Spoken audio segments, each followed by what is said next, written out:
Board पे देखेंगे सभी बच्चे। x की जो वैल्यू है दैट इज 0, 1, 2, 3, 4 एंड 5 है। हमें जैसा बोला है ना हम उसी तरीके की फॉर्म्स में रिलेशंस बनाएंगे। तो रिलेशंस क्या बनेंगे ध्यान से देखो। x की जगह अगर आप 1 रखते हो तो ये हो जाएगा 6, है ना। 0 रखा नहीं, सॉरी 0, तो ये हो जाएगा 5। अच्छा हमें कुछ कह रहा है, कुछ और भी है रिलेशन आर, हाँ कुछ और नहीं कह रहा। और अगर हम रखते हैं क्लास 1, 6, 2, 7 है, 8 कहाँ से आ गया, है ना। 2 + 5, 1 + 5 + 6, 3, 8, 4, 9, 5, 10। अभी तुमसे पूछा है डोमेन, रेंज और बस। कोडोमेन की जरूरत नहीं है इसमें, कोडोमेन इसमें हम बता भी नहीं पाएंगे। डोमेन बोलो 0, 1, 2, 3, 4। रेंज बोलो जल्दी से 5, 6, 7, 8, 9, 10।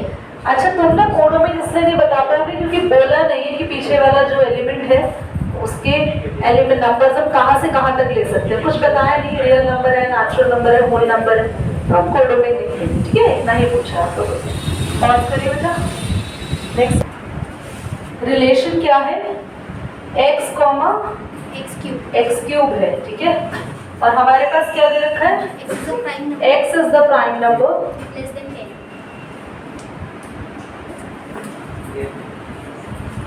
10 से लेस देन प्राइम नंबर कौन कौन से होते हैं, 2, 3, 5, 7, बस 9 भी नहीं होता, 10 भी नहीं होता। तो अगर आपको पता चल गया कि x इन से बिलोंग करता है तो क्या आप रिलेशन बना नहीं सकते। दिस इज 2, तो 2 का क्यूब 8 है ना खुशी। अब 3 रखेंगे x को तो 3 का क्यूब, तो क्या आप बना सकते हैं ऐसे, 5 का, 7 का, ठीक है। और आप आपसे इसके डोमेन रेंज वैसे तो पूछा नहीं है पर पूछेंगे तो बता सकते हैं, वरना आपसे ये पूछा था कि रिलेशन को रोस्टर फॉर्म में रिप्रेजेंट करो।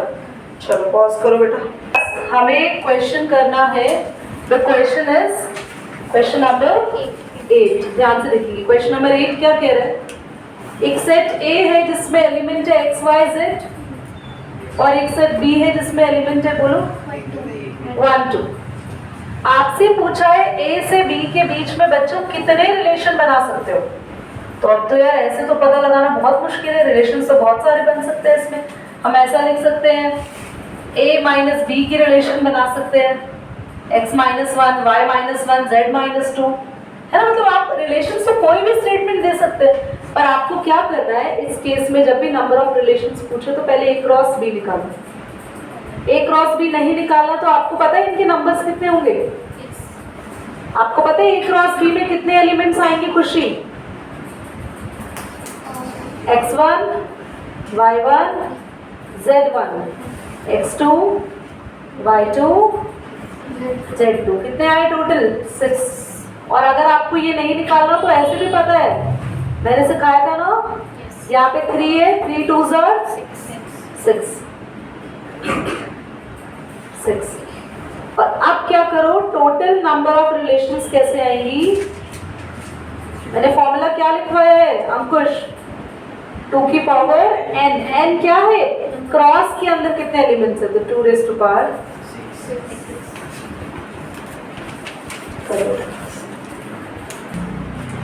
R क्या है, R is a relation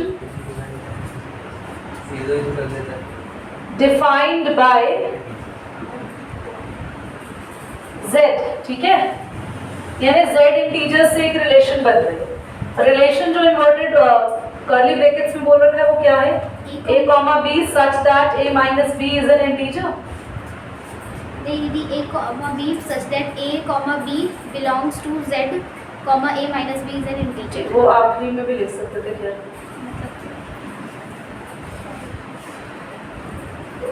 जरा आप मेरी बात को ध्यान से सुन लेंगे आप सभी।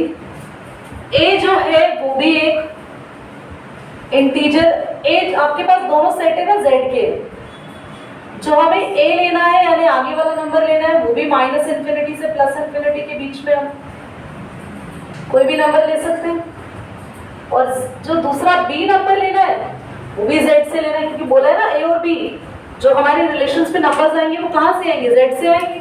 तो z यानी माइनस इन्फिनिटी से प्लस इन्फिनिटी के बीच का कोई भी इंटीजर आपको ले लेना। अब यार इसकी तो इतनी रिलेशन बनेगी तो बनाते बनाते थक जाओ, इतनी रिलेशन आएंगी, क्योंकि किसी को भी दोनों को माइनस करने में नंबर ही आएगा, कोई भी दोनों ले लो, 1 1 ले लो, माइनस करने में 0 आ रहा है 100 ले लो, अरे 2 7 ले लो, -3 और 2 ले लो, 6 और 4 ले लो, अरे कितने नंबर लिख सकते हो तुम, 1 लाख 2 लाख 3000 सो ऑन करते रहो, एंडलेस रिलेशन बनेगी। तो इसका डोमेन भी क्या होगा, डोमेन क्या होंगे, ऑल इंटीजर्स या फिर z, और रेंज भी क्या होगी बोलो, इंटीजर्स, और अगर कोडोमेन पूछे वो भी समझ आ गया। करो पॉज करो, पहले फंक्शंस को पढ़ लीजिए क्लास, क्योंकि आप लोग फंक्शंस को तब पढ़ पाएंगे, डेफिनेशन में बोल रही हूँ, एक बार इसको कर दो यार, पहले लिखने का काम कर। So class there is a very new concept and it is very very important.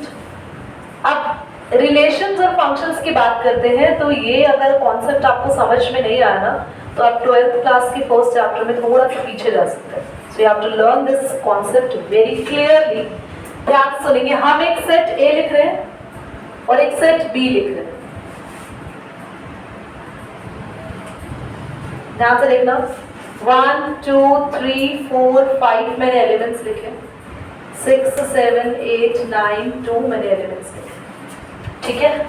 अब मैं यहां से कुछ रिलेशंस लिख रही हूं, 1 6 3 7 4 9 5 2। एक रिलेशन और है 1 6 1 7 2 9 5 2। एक रिलेशन और लिख रही हूं मैं, 1 6 1 7 करो तो 1 6 लिख रहा है, 2 9 3 9 1 9। अब ध्यान सुनो, फंक्शंस वो होते हैं, पहली बात तो इन दोनों सेट से मैंने कितनी रिलेशंस लिखी है, 3। ये सारी की सारी रिलेशंस एक स्पेशल तब बनेगी, यानी कि इनको स्पेशल फंक्शन का नाम तब दिया जाएगा जब इनकी ये होती है प्री इमेजेस। प्री इमेजेस यानी कि डोमेन, डोमेन यानी कि प्री इमेज। इन डोमेन की क्या होगी, यूनिक रेंज और इमेज। अब इस लाइन का मतलब क्या है कि हर एक वैल्यू एक सिंगल आंसर ही देगी, यहां से उसके दो आंसर्स नहीं हो सकते। मतलब अगर मैं कह रही हूं कि 1 के बाद 7 भी आ रहा है, यानी 1 7 से रिलेट कर रहा है, और मैं बोल रही हूँ 2 से भी 7 आ रहा है, देखो ये 1 डोमेन की रेंज भी 6 है और 1 डोमेन की रेंज भी 7 है। आप देख रहे हो, 1 डोमेन की रेंज, इसको भूल जाओ, यहां से मत देखो, भूल जाओ अभी जो काम, छोड़ दो उसको। 1 डोमेन रेंज क्या है इसकी, 1 डोमेन रेंज क्या है इसकी, मतलब हम कह रहे हैं 1 6 के साथ भी रिलेशन रख रहे हैं, 1 7 के साथ, ये तो गलत बात हो गई, सोसाइटी के हिसाब से भी गलत है बेटा। आप एक बार में 2 रिलेशन नहीं रख सकते 2 बंदों के साथ। तो ये साफ बात है कि एक डोमेन की यूनिक इमेजेस होंगी, वो 2 अलग अलग या 3 अलग अलग इमेजेस नहीं दे सकता। या फिर सिंपल बात बोलो, प्री इमेज रिपीट नहीं होगी, डोमेन रिपीट नहीं होगी। अगर डोमेन रिपीट होती है तो रेंज भी रिपीट होनी चाहिए, रेंज भी सेम होनी चाहिए। अगर मैं 1 2 बार लिख रही हूँ तो आंसर भी सेम ही आना चाहिए, आंसर उसके 2 अलग अलग नहीं आने चाहिए। तो ये रिलेशन मेरे पास फंक्शन नहीं है। चेक करते हैं पहली रिलेशन, क्या सबके अपने अपने अलग अलग आंसर है। 1 का आंसर देखो 6, बढ़िया, ठीक है, बढ़िया। 2 3 का 7, ठीक है, 4 का 5 का 2, सबके अपने अपने यूनिक रिलेशन है। This is function. यहां भी देख लो, क्या कोई डोमेन रिपीट हो रही है, और दीदी रेंज रिपीट हो रही है। देखो 1 का आंसर 7 है, और आप देखो 2 का 3 का भी वो चलेगा, उससे मतलब नहीं है हमारा। पर क्या चीज रिपीट नहीं होनी चाहिए, जल्दी बोलो। डोमेन यानी कि प्री इमेज रिपीट नहीं होनी चाहिए।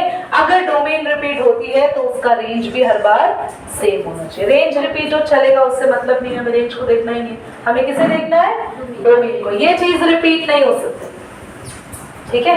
अब पूछो क्यों, डिटेल में और बताओ। ध्यान सुनना ही बोलो।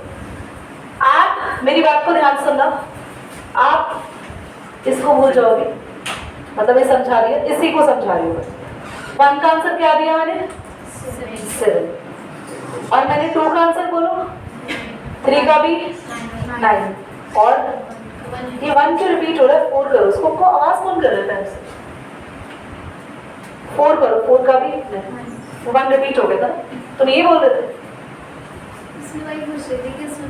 हाँ रिपीट, वो गलती से दिख गया, ऐसा होना नहीं। आप देखो, ये बात कहना क्या चाह रहे हैं कि आप क्वेश्चंस पूछ रहे हैं, ये सारे डोमेन क्या होते हैं, क्वेश्चंस होते हैं, और रेंज क्या होती है, उनके आंसर्स होते हैं। मैथ्स में रिलेशंस में डोमेन क्वेश्चंस है और रेंज उनके आंसर्स है। मैं एक क्वेश्चन को 3-4 तरीके से पूछ सकती हूँ। What's your name, what's your name, name क्या है आपका, नाम क्या है तुम्हारा। 3-4 तरीके से पूछा पर उसने आंसर सेम दिया, ये चलेगा। पर अगर मैं एक ही क्वेश्चन पूछूं और ये अलग अलग आंसर करे, what's your name Vandana, what's your name Namita, what's your name Rishabh, तो भाई पागल है, समझ रहे हो ना। तो इसलिए आंसर्स अलग अलग नहीं हो सकते। क्वेश्चन अगर अलग अलग है चलेगा, आंसर्स उनके सेम हो सकते हैं, पर एक ही क्वेश्चन के 2 अलग अलग आंसर, एक ही डोमेन की 2 अलग अलग रेंज नहीं हो सकती। इसलिए डोमेन कहीं भी रिपीट होती हुई दिखे, जैसे 1 रिपीट अगर मैंने यहाँ कर भी दिया था तो उसकी रेंज भी क्या रहनी चाहिए थी, सेम। समझ में आई बात, क्लियर हो गया, करिए नोट। बस ये तीनों रिलेशंस नोट करिए। कोई भी फंक्शन जिसमें हम, जैसे फंक्शन है, देखो ध्यान से, fx फंक्शन है equal to x, fx function होता है ना, पढ़ा है 9th में, फंक्शन होता है fx इक्वल टू x। तो एक बात सुनो ध्यान से जरा, fx को y मान लेते हैं हम लोग यहाँ पे, और x की वैल्यू पुट करते हैं। अब एक बात बताना यार, x की तुम कोई भी वैल्यू पुट करते हो, y भी तो वही आ रहा है, y भी तो वही आ रहा है। x को 1 पुट करो, x को 3 पुट करो। तो ऐसे फंक्शंस के ग्राफ हमेशा, हम अच्छा माइनस के भी कर देते हैं, ऐसे फंक्शन के ग्राफ हमेशा इस तरीके से स्ट्रेट लाइन बनता है। क्योंकि अगर हमने 1 रखा तो 1 आया, हमने 2 रखा तो 2 आया, देख रहे हो, हमने 3 रखा 3 आया, हमने -1 रखा तो -1 आया, समझ रहे हो। तो ऐसे फंक्शन को बोलते हैं आइडेंटिटी फंक्शन, जिसमें जो डोमेन पुट करते हैं रेंज भी सेम आती है, यानी कि उस फंक्शन के x और y की वैल्यूज हमेशा बराबर होती है। अगर मैं ऐसी रिलेशन रखूं या ऐसा फंक्शन आपके सामने लिखूं 1 1 2 2 3 3, ये कैसा फंक्शन होगा बच्चे, आइडेंटिटी फंक्शन। समझ में आया, समझ आया, बोलो बच्चों, क्या कह रहे हो। नहीं एक्चुअली पूछेगा नहीं, पर हमें अगर नॉलेज नहीं होगी ना तो हम आगे जाके कुछ डिटेल क्वेश्चंस कर नहीं पाएंगे बेटा, हमें पता होना चाहिए इनके बारे में।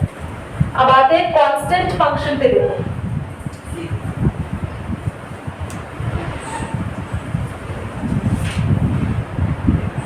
आपको मैंने बताया था ना कि डोमेन रिपीट नहीं होनी चाहिए। डोमेन अगर सेम है, रेंज रिपीट हो सकती है। सबकी रेंज मान लो मैंने 9 रखी, 9 रखी, सबकी रेंज मैंने 2 रखी। तो देखो ऐसे फंक्शंस कैसे होते हैं जिसमें डोमेन और ले लो डोमेन आप लोग, -1 -2 भी ले लो। देखो -1 रखने पे क्या आ रहा है, 2 आ रहा है, 1 रखने पे क्या आ रहा है, 2 आ रहा है ना, y की वैल्यू 2 आ रही है ना। देखो क्योंकि एक जो फर्स्ट सेट है वो किसके लिए होता है, x के लिए पहली वैल्यू, और जो y की वैल्यू आती है वो कहां से आती है बोलो, दूसरे सेट से। ऐसे फंक्शंस जिसमें डोमेन तो बहुत सारी हो पर उनकी रेंज एक ही हो, तो ऐसे फंक्शंस देखो आप सब देखना, 2 की वैल्यू भी क्या आ रही है, 2 ही आ रही है, 3 की 2 आ रही है, -2 की 2 आ रही है। तो आप सबकी लाइन बनाओ। देखो तो जब भी ग्राफ ऐसे कांस्टेंट लाइन जा रही हो, y एक्सिस को क्रॉस करते हो, y की एक ही वैल्यू है पर x की बहुत सारी वैल्यू है, इट इंडिकेट्स डोमेन बहुत सारी है पर रेंज एक कॉमन है, ऐसे फंक्शंस को बोलते हैं बच्चों कांस्टेंट फंक्शन। ठीक है, अगर आप इसका टेबुलर बनाए तो x की किसी भी वैल्यू पे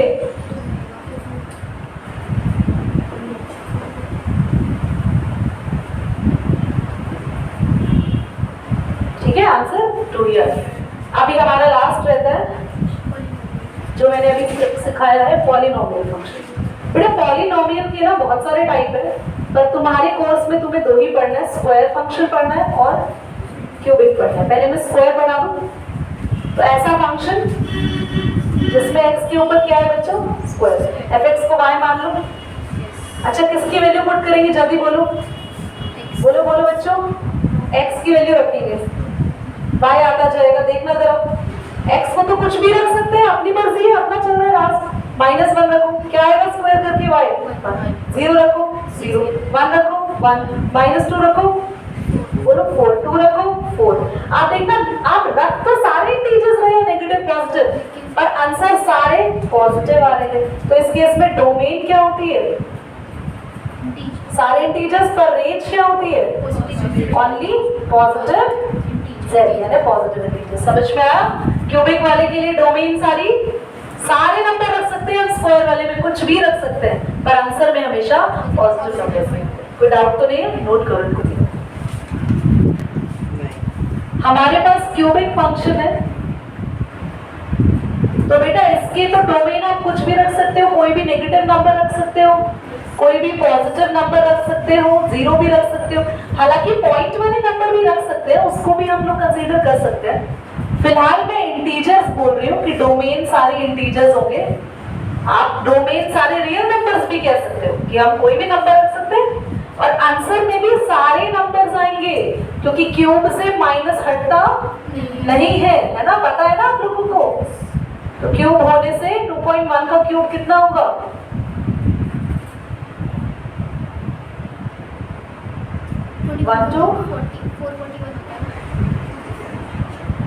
441 into 21, 441 16 और 9.2 समथिंग।